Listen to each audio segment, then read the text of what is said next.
Olá, meu amigo, minha amiga, muito obrigado por vocês estarem aqui no nosso Portal do José e hoje o nosso papo vai ser bastante desafiador, porque nós pretendemos jogar luzes sobre verdades ocultas que envolvem tragédias como essa que aconteceu no Jacarezinho, aqui no Rio de Janeiro. Quem é que está escondendo verdades da sociedade? E por que essas verdades são desconhecidas? E se nós descobrirmos, enquanto sociedade, a causa desses tipos de problemas, para onde é que nós iremos? Bem, nós vamos enfrentar algumas dessas questões, vamos acender aqui os nossos palitos de fósforos para iluminar algumas frestas. Se você está chegando agora, você que é muito bem-vindo, se inscreva aqui no nosso portal, assista os nossos outros vídeos. Se gostar, compartilhe e mande suas opiniões para cá, porque são sempre importantes, são sempre lidas. E não esqueça de dar o joinha, porque a gente chega mais longe ainda. Gente, esse episódio que aconteceu no Jacarezinho, ele causa muita comoção. As pessoas se posicionam de um lado ou se posicionam de outro lado. É como se a gente tivesse numa época da escravidão, e aí eu vejo o trato dessa questão com uma certa hipocrisia míope. É como se nós estivéssemos num tempo há 200 anos atrás e de repente a gente soubesse que em determinada fazenda, numa senzala, um senhor de engenho resolveu praticar uma chacina contra uma série de escravos, por alguma razão. E aí a gente passaria a ficar super indignado com aquele tipo de comportamento. Como é que pode fazer uma situação como essa? Isso é desumano, isso foi uma afronta. Bem, e a questão estrutural, a questão anterior, que não é colocada ao debate? Será possível que aconteça algum tipo de massacre em sociedades absolutamente humanizadas, sociedades que tiveram acessos a direitos elementares? Por que situações como essa que aconteceu aqui no Rio de Janeiro não acontecem em países como o Japão, a Noruega ou até em países pobres como Cuba? Qual é a semelhança que tem entre uma situação e outra? E por que esse tipo de situação acontece frequentemente em sociedades com grandes desigualdades, grandes desequilíbrios sociais? E por que o trato dessas questões é muito semelhante nesses países onde há grande desigualdade? Quem é que se dá bem no meio dessa história? Será que tem alguém que se dá bem no meio dessa história? Bem, gente, aqui no Brasil nós estamos sendo levados a não enfrentarmos as verdades. Porque a verdade que está como pano de fundo aí está muito relacionada à criação de bolsões de miséria em sociedades paralelas, sociedades discriminadas, grandes senzalas, numa sociedade que existe uma parcela urbana, uma parcela que tem direitos, uma parcela que não quer ser incomodada por aquela que não tem direitos alguns. Se a gente voltar o filme para trás, muitos séculos, muitos milênios, nós vamos encontrar pensamentos como os dos governantes do governo central aqui no nosso país. O que eu quero dizer com isso? Gente, na época das cavernas, os antropólogos nos informam, os sociólogos, que não existia Estado, não existia polícia, os homens resolviam seus problemas na base da força. O grupo mais forte, o indivíduo mais forte, colocava ali sua visão de mundo na caverna, né, ou naquele momento pré-histórico, por conta da força. O homem foi evoluindo, foi vendo cada vez mais que resolver os problemas, cada um por si e Deus por todos, não dava certo, então eles criaram a organização chamada Estado. E o Estado passou a ter o monopólio da força e o monopólio da justiça para quando tivesse algum tipo de conflito, de problemas, de interesses, né, em litígio, naqueles momentos ali, o Estado se fizesse presente. Isso então foi sendo modernizado e nas sociedades onde você não tem grandes diferenças, a polícia funciona como braço do Estado apenas para resolver problemas pontuais, problemas pessoais, um pequeno conflito entre duas pessoas, um problema familiar, enfim. Nunca para reprimir camadas ou reprimir grupos sociais de uma maneira geral. Quanto mais você equaliza os problemas nessa sociedade, menos necessidade você tem de ter a polícia. É só você viajar pelo mundo inteiro, você vai ver que em locais parecidos como o Leblon aqui do Rio de Janeiro, o policial vai preferir trabalhar aqui, porque o número de conflitos que ele vai ter aqui vai ser muito residual. Se você perguntar para o policial, você quer trabalhar no Jacarezinho ou em Ipanema? Você já sabe a resposta. Você quer ser policial numa periferia da África, ou você quer de algum país africano, ou você prefere ser policial na Austrália, você prefere ser policial no Canadá, você prefere ser policial na Suécia? Bem, a resposta você também já sabe. Quais são as semelhanças que tem entre o problema que aconteceu aqui no Brasil e em outras partes do mundo? Gente, vamos lembrar que o ano passado o Brasil teve mais de 6.000 pessoas mortas pela polícia. Isso representa mais ou menos umas 240 repetições do Jacarezinho aqui no Rio de Janeiro. E morreram também quase 200 policiais nesse tipo de conflito. E a sociedade, como é que observa essa situação toda? Bom, os programas que desinformam, e aí eles são quase que uma continuidade dos grandes veículos mais sofisticados, né? Eles colocam a situação como sendo uma luta entre bandido e polícia. E, obviamente, eles estão sempre a favor da polícia. Eles usam a linguagem hoje do CPF cancelado. Então, se você não aprofunda a discussão sobre esse problema, a raiz do problema, você chega até pessoas bem-intencionadas que vão chegar na televisão e vão dizer para você que o problema acontece porque não há presença do Estado. O Estado tem que levar quadra, tem que levar escola, tem que levar lazer, como se isso resolvesse. E eu quero dizer para vocês que isso é uma visão míope. Isso é pintar as paredes da senzala, é dar uma resolvida, é dar uma humanizada mínima numa situação estrutural de grande desigualdade. O que resolve a questão, gente, é a gente equalizar direitos numa sociedade como a nossa. Enquanto nós estivermos criando bolsões, apartheids aqui no nosso país, sempre a polícia será necessário para reprimir, para manter essas pessoas num certo isolamento. Ou as pessoas se conformam com a sua miséria, com a sua escravidão, ou senão vão parar no cemitério ou dentro das penitenciárias.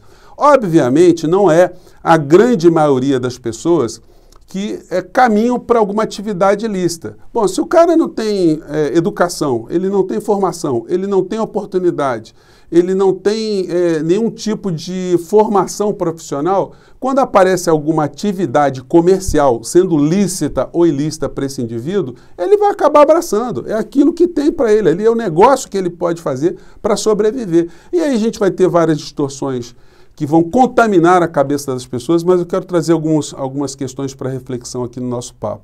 Eu já falei para vocês do documentário Notícias de uma Guerra Particular.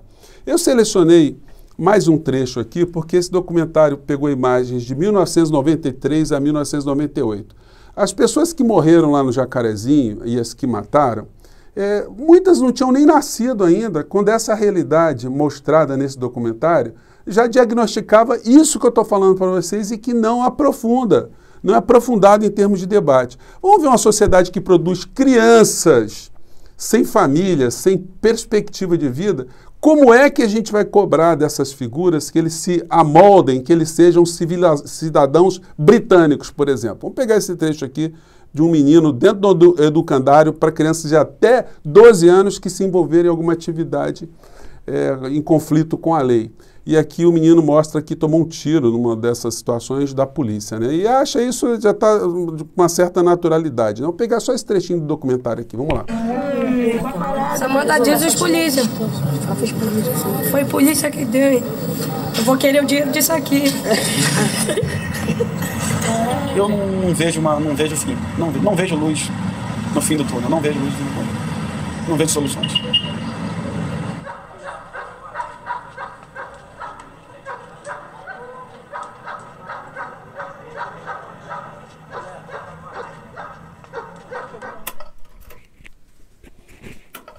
Isso que vocês viram é um educandário, né, para crianças nessa situação. O documentário mostra aqui o enterro do policial nessa missão e na sequência o enterro de um adolescente, um menor também, morto numa situação como essa. É uma situação recorrente no Brasil, uma situação recorrente em várias partes do mundo onde há grande desigualdade. E por que esse problema é tratado de uma forma superficial, como eu tenho dito a vocês? Porque se a gente aprofundar essa discussão, a gente vai chegar à conclusão que é necessário que o Estado invista no povo, no seu próprio povo, que as oportunidades sejam disseminadas, que haja grande engajamento educacional do nosso país, mas isso precisará de recursos públicos, que a gente tenha a regularização fundiária, que a gente tenha programas habitacionais, que a gente tenha cultura, ou seja, o Estado precisaria investir maciçamente na sociedade. Só que para fazer isso, vai pegar o orçamento e vai tirar a grande parcela, ou uma parcela substancial, que é utilizada para pagar bancos, para girar a ciranda financeira. Então, na verdade, se você questionar profundamente essa grande senzala que nós temos no nosso país, você vai ver que o Estado brasileiro, assim como outros estados, são muito injustos, porque eles preferem gastar o dinheiro que é arrecadado com os impostos de toda a sociedade para beneficiar pequenos grupos econômicos e não equalizar e não levar direitos de uma maneira geral. Se a gente der uma volta no mundo inteiro, gente, eu peguei aqui algumas imagens, deixa eu ver se eu pego aqui. Aqui são estados onde a polícia faz esse papel meramente repressor em sociedades que têm tanta desigualdade. Isso aqui é uma polícia de Honduras, uma fotografia que eu peguei de Honduras, de um batalhão treinado para comunidades, para ocupar, para se conflitar com áreas de comunidade. Aqui em El Salvador também. Chacina, onde a polícia el-salvadorenha é apontada como a responsável. Aqui também um presídio em El Salvador também, você vê o perfil a multidão de pessoas presas. Aqui na Colômbia, sociedade protestando contra a violência policial, também onde houve muitos mortos também. Médicos na Colômbia também protestando contra a polícia, a violência policial. Aqui no México, a sociedade também fazendo uma manifestação por conta de um grupo de policiais que mataram pessoas na periferia da cidade do México. Aqui um batalhão mexicano gigantesco para cuidar também da segurança pública na cidade do México. E aqui um manifesto na Nigéria também contra violência policial. Se a gente girar aqui, gente, eu fiz aqui um pequeno levantamento, a gente pode pegar uma situação de violência policial que reproduz essa ideologia, né, de segregar, de manter segregados grupos sociais. Aqui na África do Sul, a gente teve um massacre também, que foi promovido pela polícia, e a gente vai poder pegar algumas características aqui nesse documentário feito pela TV portuguesa. Vamos acompanhar aqui. O ataque já foi considerado o maior massacre na África do Sul desde o fim do apartheid, no início da década de 90. Sim, creio que a polícia exagerou muito, porque o que fizeram foi tão injusto. Deviam ter continuado com gás lacrimogéneo e balas de borracha e não usar balas para matar os mineiros. Ainda acredito que a situação podia ter sido muito melhor controlada, podia ter sido contida, mas o que aconteceu, aconteceu. Creio que nos leva de volta para aqueles anos. Lembrou-nos dos anos do passado. Os mineiros estavam em greve, que foi considerada ilegal pela empresa britânica proprietária da mina. Reivindicavam aumentos salariais e recusavam a desmobilização, apesar das várias pressões. O massacre aconteceu perante as câmaras e está a ser divulgado por todo o mundo.